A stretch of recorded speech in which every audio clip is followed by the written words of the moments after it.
All right, Bismillah ar-Rahman ar-Rahim, alhamdulillah, salatu wassalamu ala nabiyyina Muhammad wa ala alihi wa sahbihi ajma'in, amma ba'd.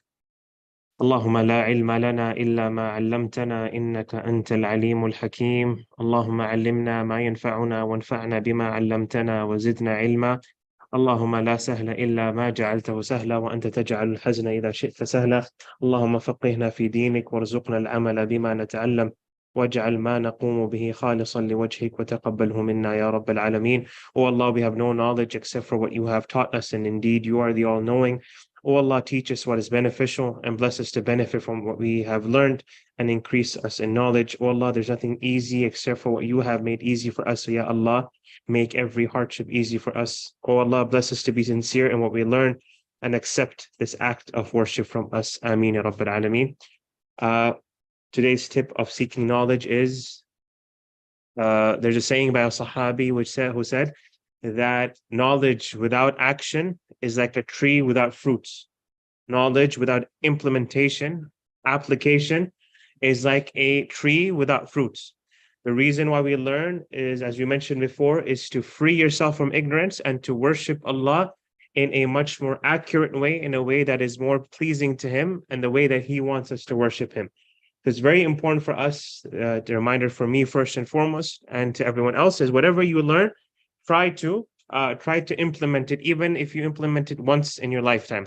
You learned a new dua, you learned how to do wudu in a different way, for example.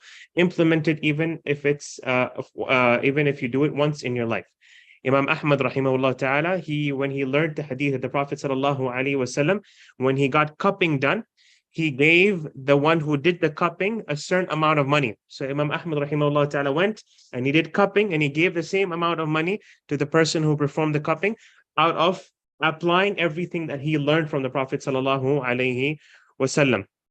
And, on a larger scale, the barakah in this ummah, or the blessing or the victory in this ummah, whatever you want to call it, comes by individual people working on themselves. It doesn't come from the upper government or the upper authority downwards. It comes from the down upwards, from the individual society upwards. What is a better way to phrase that? Bottom up, sorry. Yeah, bottom up, not from the upper side to the bottom. Allah subhanahu wa ta'ala in the Quran says that He will not change the situation of a people until they change themselves. Allah will not change the situation of a people until they change themselves. And you can always see that throughout history. The way people are, the way rules and authority will be upon them. 100 years ago, America was much more religious. People were much more Christian in this country. And hence the rulers and the presidents and the prime ministers were much more, or the vice presidents were much more religious and much more practicing or religiously practicing. Now, people are less religious, people are less ethical, and even we can see the ethics and religiosity diminish in our leaders. So it's very important for us Muslims to work on our individuals. Yes, as much as we protest outside and ask and demand for our rights and demand for the rights of our brothers and sisters, if, for example, the issue of Palestine, it's equally as important for us to work on ourselves and to improve our relationship with Allah subhanahu wa ta'ala, improve the relationship of Allah subhanahu wa ta'ala for the people who are in our close family circle, and so on and so forth. So it's very important for a person to first and foremost focus on themselves, and barakah and victory and the blessing of this ummah at large comes when people individually work on themselves, inshallah. And may Allah subhanahu wa ta'ala alleviate the suffering of our brothers and sisters in Palestine. Ameen. Today, inshallah, we will continue the kitab of Tahara. Today we'll take ghusl, how to take the bath of removing major impurity. But before that, inshallah, we'll just do a quick Q&A, inshallah. Before beginning wudu, Zayd intentionally did not say the Bismillah. Is his wudu valid or invalid? According to the Hanbali madhab. Invalid. It is invalid. Before beginning wudu, Zayd unintentionally not say the Bismillah. Valid. While performing wudu, Fatima did not wash her face intentionally. Invalid. While performing wudu, Ahmad forgetfully did not wash his face. Valid. No, it's still in the Forgetfully. But what did he forget? Wash his face. Washing the face. Washing the face is a pillar. Yeah, it does. You can never. It has to be made up for. Yes. While Sarah was performing wudu, she washed her left foot before her right foot. Amir was awake and his wudu broke. He then performed wudu without washing his hands 3 times in the beginning of wudu. It's valid. Invalid, because you have to wash your hands 3 times. It's very valid. If you wake up, but he was awake. Wake up. He was awake, that's valid. Yeah, it's valid. Hamid washed his face to cool himself down and then gargled to remove leftover pieces of food from his mouth. He then sniffed water up to his nose to clean his nose. He then, after this, he decided that he's going to make these actions part of wudu. So then he washed his arms and complete the rest of his wudu. That's valid. Unless he's Hanafi. That's a good answer. Harith went to the bathroom, urinated, and did not clean himself afterwards. He did wudu and then cleaned himself after wudu. Invalid. Why? What if he didn't? Then it's still invalid. He didn't clean himself. So Yes, this is a Hanbali rule only. Hanabila, they make a condition that you have to clean yourself before you do wudu, even though you might not touch any of your private parts. Harith went to the bathroom, urinated, and wiped himself only once with toilet paper when cleaning himself. Afterwards, he did wudu. Why? Minimum 3 times.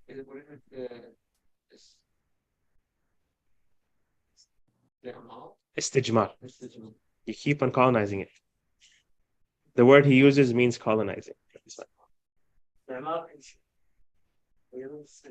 While doing wudu, I'm trying to find a way to make you remember it. I don't know if you know what jamr means. Yeah. Or Rami al-Jimar in Hajj. Jamr means stones. So if you can remember that, you will remember istijmar. So what's the water? Istinja. Yeah. While doing wudu, Zaina wiped over her why is it her leather socks which she wore. We haven't covered this. Okay, so we'll stop over here. Brother, would you mind number 6? Whatever. 6. This one. Yes.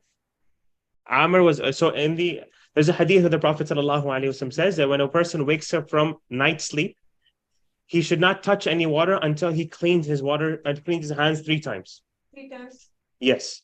If he wakes up from sleep, he should wash his hands 3 times before he inserts his hand into any container of water. So it's okay to pour water on your hands, but you shouldn't insert your hands in any vessel or container of water. Okay, so we have to wash our hands 3 times. Yes. Before we do the wudu. If you wake up from sleep, yes, it's highly recommended. It's obligated. It's obligatory actually. According to this madhab, they take it very literally, the hadith of Prophet ﷺ, and hence they say that you should do it before you do wudu, because your hands might be dirty. You might have touched your private parts while you're asleep, and hence it's safer for you to wash your hands before that. Like cleaning with the soap and water. No, just water is fine. If you do soap, sure. That soap we have to do 3 times. So. It has to have water 3 times, whether it's soap or no soap. Sheikh, weird question. How come in Islam? It's a means of ensuring that the thing has been done properly. So when you clean 3 times, it's you're ensuring that the body part has been cleaned 3 times. What else is 3 times? Subhan Rabbil A'la, Subhan Rabbil Azim in prayers. But that's also up till 10. You can do up till 10. 3 times. He takes 3. 3 times, yes. Allahu A'lam. There might be some wisdom behind it. There's like 3, 7. These numbers are odd numbers. Allah subhanahu wa ta'ala likes odd numbers because he is 1, and 1 is an odd number. And Allah witrun yuhibbul witr. Allah subhanahu wa ta'ala is in an odd number, meaning in the number 1, and Allah subhanahu wa ta'ala prefers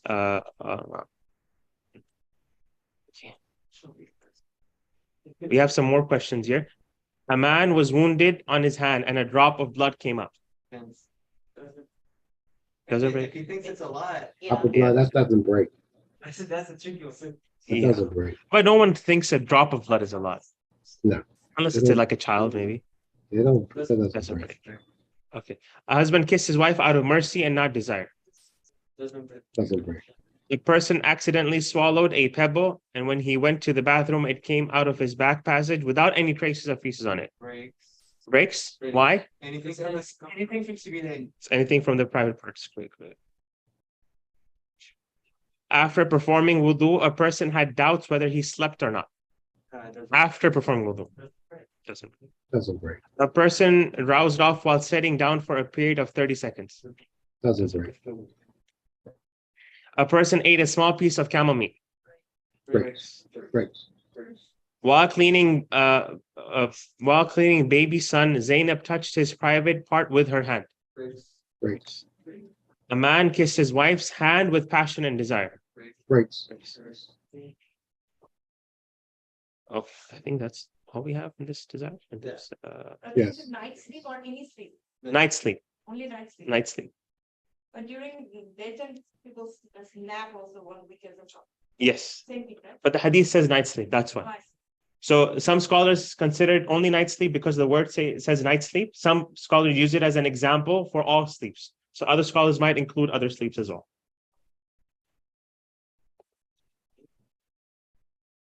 Okay.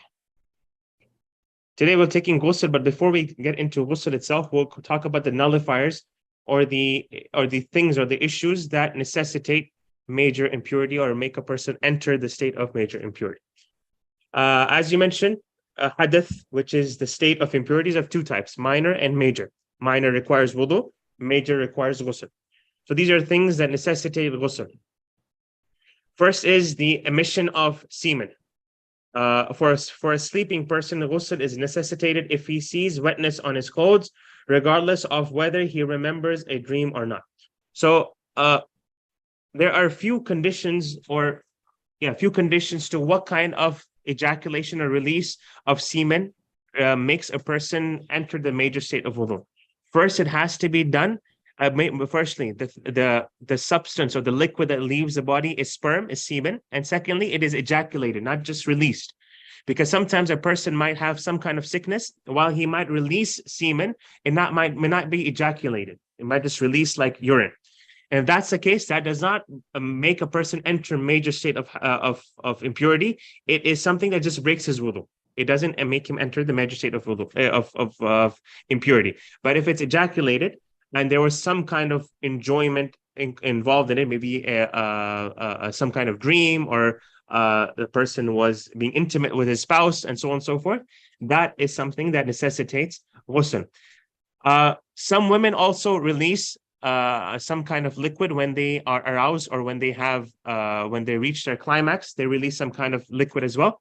If they release, then that also makes them enter the major state of impurity. Not what they usually go through during arousal. That's something different. But if there's a release, not what they usually go through during arousal, that doesn't make a person reach the major state of impurity.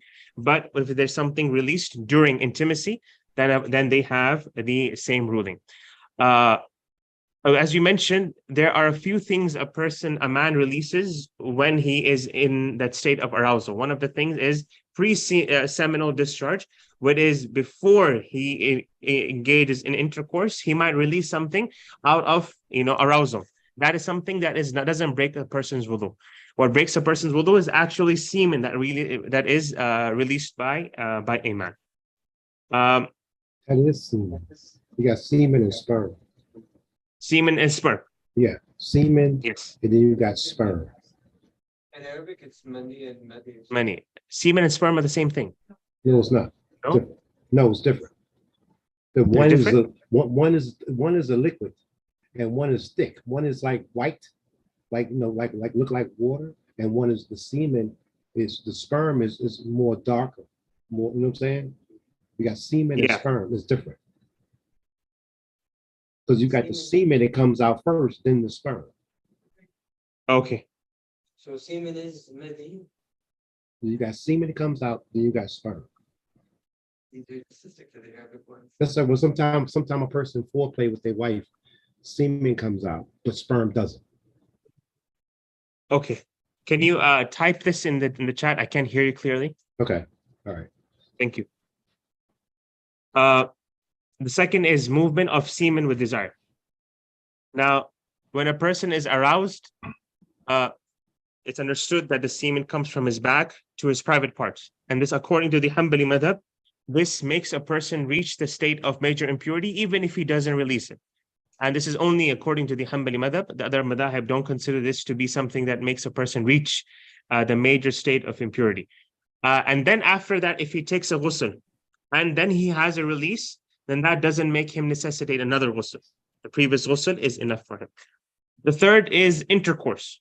Intercourse, whether it be halal or haram, whether it be as long as two private parts, there is penetration and insertion of two private parts, then that necessitates ghusl.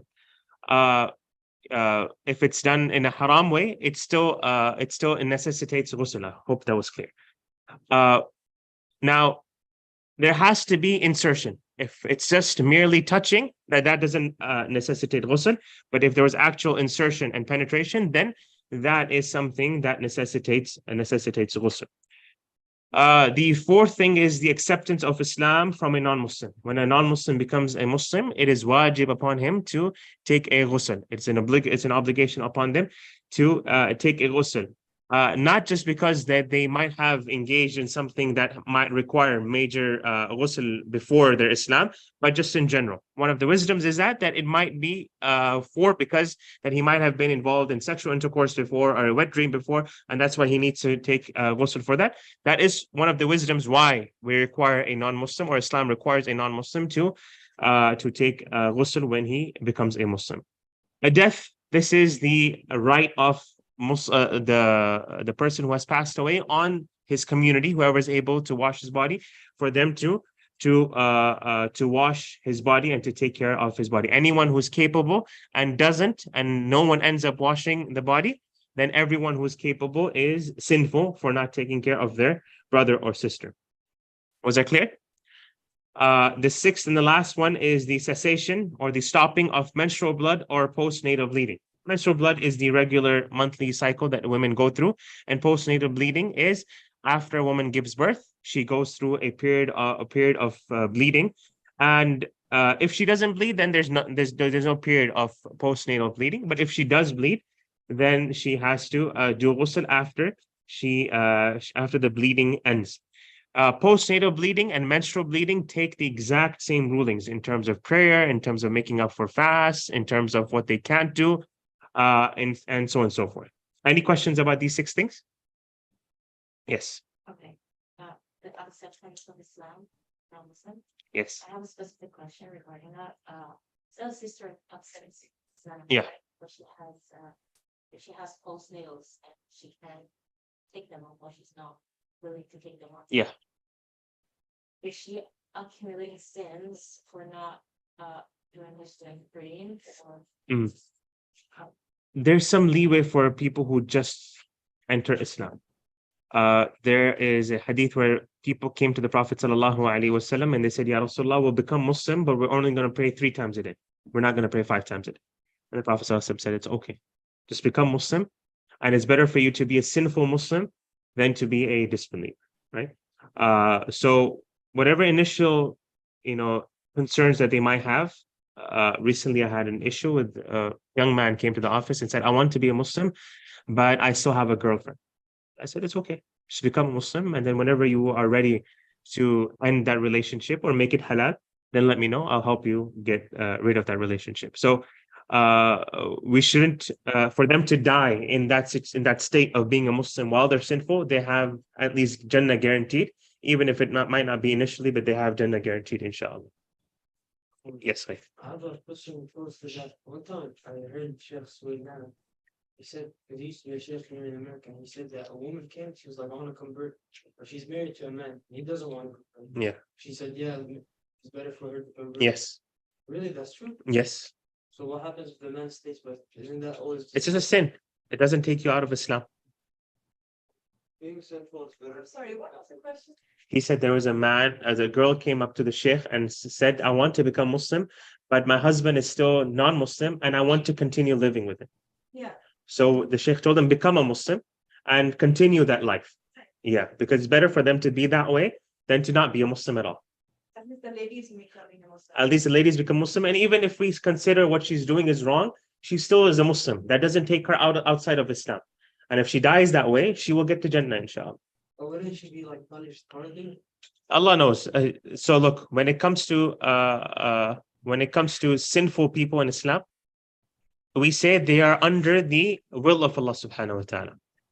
If you die as a Muslim, no matter how many sins you have, we say you are under the will of Allah subhanahu wa ta'ala. You deserve, or don't even say the word deserve, we say Allah subhanahu wa ta'ala has the right to punish you. And if he punishes you, he would punish you out of justice and fairness. And he has a right to be merciful and forgive you. And that depends on what other good stuff they might have done in their life, or other good deeds they might have done in their life, right? But if a person dies as a non-Muslim, there's no chance for him to enter Jannah. His sins will never be forgiven. Allah subhanahu wa ta'ala has made that clear to us. And Allah subhanahu wa ta'ala won't break his word once he has mentioned anyone who dies on besides of Islam, they will never enter Jannah, no matter how great and noble and amazing they were. Right. So hence, understanding things that break your religion and take you out of the fold of Islam is very important, and to not risk your religion for anything in this dunya. Because some people, they get like too soft. They're like, oh, if he died non-Muslim, you don't know, don't say anything. So we don't call anyone specific. A specific person passed away, we can make the judgment and say this specific person is going to hellfire. Even if he's kafir, we can't say that. Because Allah knows did he receive the message of Islam properly or not. We don't know.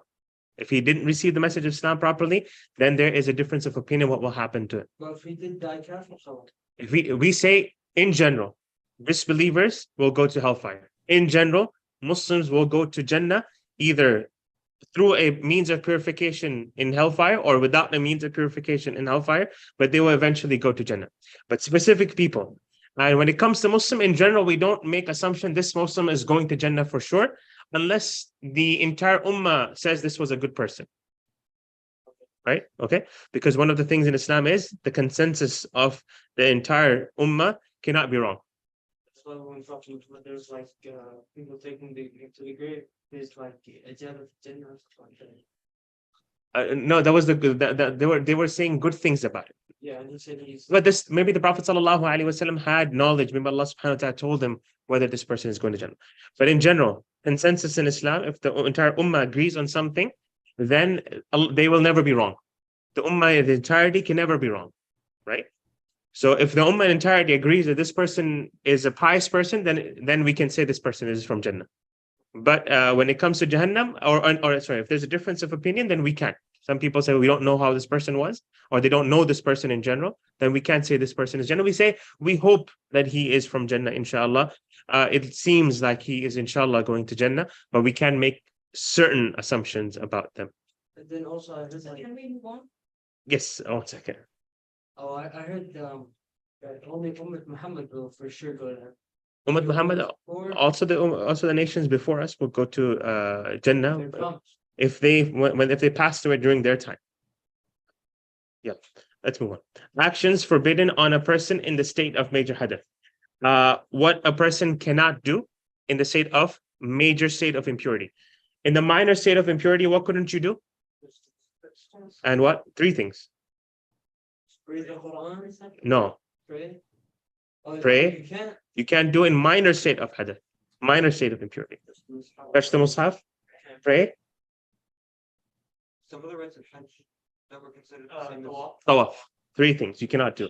So all these 3 things are also included here. You cannot do them when you're in the major state of impurity, and you add 2 more. One of them is the recitation of the Quran, and the second is sitting in the masjid. You cannot sit in the masjid if you're in the state of a major impurity. For the issue of recitation of the Quran, you can read du'as that are from the Quran. For example, if you're driving your car in a state of major impurity, if a sister is on her menstrual cycle, they can say the dua, subhanallah, they can say those du'as, but they cannot read generally from the Quran. They can listen to Quran, they can look at the Quran, but they cannot read from the Quran. We talked about this before. There is a difference of opinion for sisters who are on their menstrual period. There is a valid opinion that says that they are allowed to recite the Quran. The majority of the schools of thought, they consider it to be not allowed. And hadith of the Prophet ﷺ is that nothing would prevent the Prophet ﷺ from reading and reciting the Quran except for janaba, except for major state of impurity. Now, the word that the Prophet ﷺ used is usually associated with a person who is in the major state of impurity, either through sexual intercourse or a seminal discharge. It's not usually used for women who are on their menstrual cycle. So majority of the scholars say that the ruling is the same. They both have to do ghusl, hence they take the same ruling. One school of thought, which is the Maliki school of thought, say no, they're different. You cannot make the analogy that they are the same. Why? Because a person who is in a major state of impurity through sexual intercourse or seminal discharge, he has the option to free himself from that state of impurity. All he has to do is take ghusl and he's free and he's pure and he can touch the Quran and recite the Quran. But for a sister who's on her menstrual cycle, she doesn't have that option. So she is not in the same category as someone who has been through who has had seminal discharge or intercourse. Was that clear? So the people who are the majority respond to that and say that doesn't that mean that she is in a much more severe state of impurity, that she doesn't even have the option to purify herself? The person who went through sexual intercourse or seminal discharge, he has the option to purify himself. That means he is in a lesser or a lighter state of major impurity than a woman who doesn't even have the option to purify himself. So the ruling is even stricter for her. So they look at it from a different perspective. In general, there is a valid opinion for a woman to recite the Quran if she's in the state of menstrual period. But according to the majority of the scholars, they don't agree with this. So it's up to the person to make that judgment call. So just to clarify, if you are a woman on menstrual cycle, you cannot sit in the masjid and you cannot recite the Quran even if it's not the actual mushaf, even if it's like an application or something. Yes, you can look at it. You can recite in your heart. You can even move your lips as long as there's no voice coming up. Okay. You can read in your heart. You can think about it. You can listen to it. But reciting it, according to this school of thought, is not allowed, and this is the same opinion for majority of the schools of thought. And you also cannot touch the mushaf. Touching the mushaf, even the minor state of impurity, you cannot. So not alone the major state of impurity. Have you heard that it says that you can recite out pure? Yes. So he said he doesn't permit it inherently. What he says is, if a woman has memorized the Quran and she might have long periods of menstrual cycles, and if she doesn't read Quran for that entire period, she might forget the Quran, and forgetting the Quran is not allowed. And hence, to prevent something haram, to prevent something haram, something else haram can become halal, right? So, for example, to save a life, you can do something haram. So to prevent the forgetfulness or forgetting of the Quran, we are doing something haram. He doesn't say that is still halal, but the Maliki say no, this is actually halal. Like this is in itself is halal for them to do. But Ibn Taymiyyah says this is actually haram, but because of this urgency or this exception, preventing a greater haram, they're allowed to recite the Quran. I just want to add something. I have my Quran teacher. Yes. I talked to her about this. And what she said? No, I think they're not following these three schools of thought. They have something different. Okay. They don't follow that. They're okay with reciting. Yeah, so I think we follow Hanafi because we're following this. Yeah, they don't allow it. They do. They do? Hanafi, I don't know, but I know that. From what I know, Hanafis don't allow. Yeah. Yeah, but if you look in the YouTube, there's so many other. Yeah, there is. Yeah. What I'm saying is, from them, Yeah. candidate. Yeah. It's gonna be out of Quran for such a long time. Yes. I mentioned there's a valid opinion. The Maliki school of thought is an entire school of thought. They allow it. And I mentioned they don't agree with the hadith because they say that the woman doesn't have the option to purify herself. So she doesn't fall under that hadith, which is a valid understanding. If a person wants to follow that, they have the option to do so. Yeah, no problem. Clarify, so we can enter the masjid, we just can't go into the Musalla area. So there is a big difference of opinion what constitutes a masjid. The Hanbali school of thought says whatever is within the barrier of the musalla. So, but if there's no barrier, then whatever people consider to be the musalla. So, but in our times, masajid are very different because there's a lot more that happens at the masjid than just praying. You have the administration, you might have a school, you might have a library, you might have the gym, a basketball court, a community hall. All of that is inside the masjid. So the safest opinion to say is whatever has been dedicated to pray in, that place should not be entered by a person who is in the major state of impurity.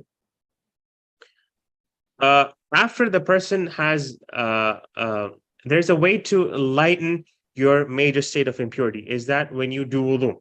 If a woman has finished her menstrual period and she still hasn't taken the ghusl, if she does wudu, she lightens her state of major impurity and she's allowed to sit in the masjid. If a man who has, for example, had a wet dream or he was involved in being intimate with his wife, if he does wudu, he's able to sit in the masjid, even though he hasn't completely purified himself. double check this in the way. Service. Brother, so that means we can go to the place where it's like the shoes and shoe rack. Yes. I don't see anyone. Sorry, person.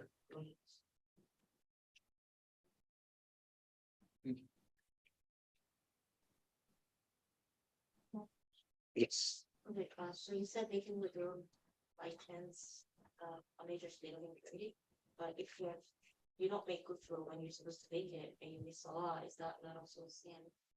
Yes, if there's time. For example, after Isha, a person wanted to go sit in the masjid or he had to meet someone at the masjid, then they're allowed to do so.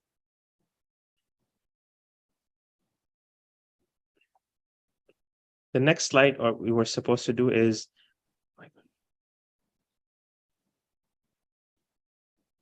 the way to do ghusl. So we'll cover that next week, inshallah, because it's going to take a while to cover it, inshallah. Today's class will be slightly short.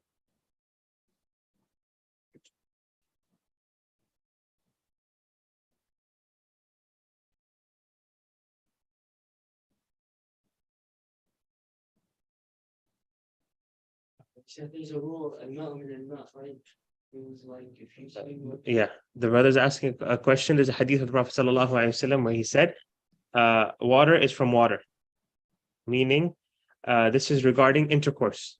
Does a person have to have seminal discharge for him to enter the state of major impurity or no during sexual intercourse? Initially in Islam, just having sexual intercourse did not make you enter the state of major impurity. You had to have a seminal discharge for you to reach that state. And then after that, that was abrogated, that was changed. And the Prophet ﷺ said that as soon as sexual intercourse happens, a person is in the state of major impurity. So that ruling was changed. Yes. Any other questions?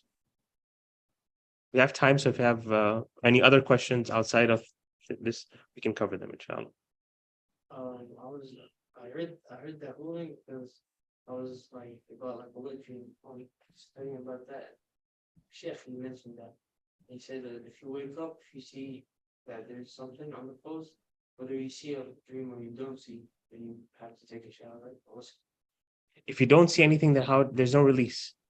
No, like.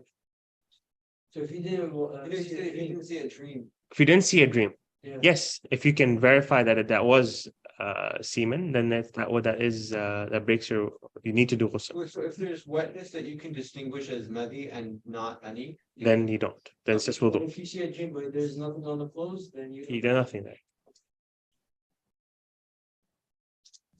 Well, yeah. Okay. Next week, inshallah, we'll do ghusl. And then after that, we'll do the wiping over the socks and wiping over the head covering for women, inshallah. And then after that, we have tayammum and then the menstrual period. Okay. All right, jazakumullah khair. I will see you guys, inshallah, next. Yes.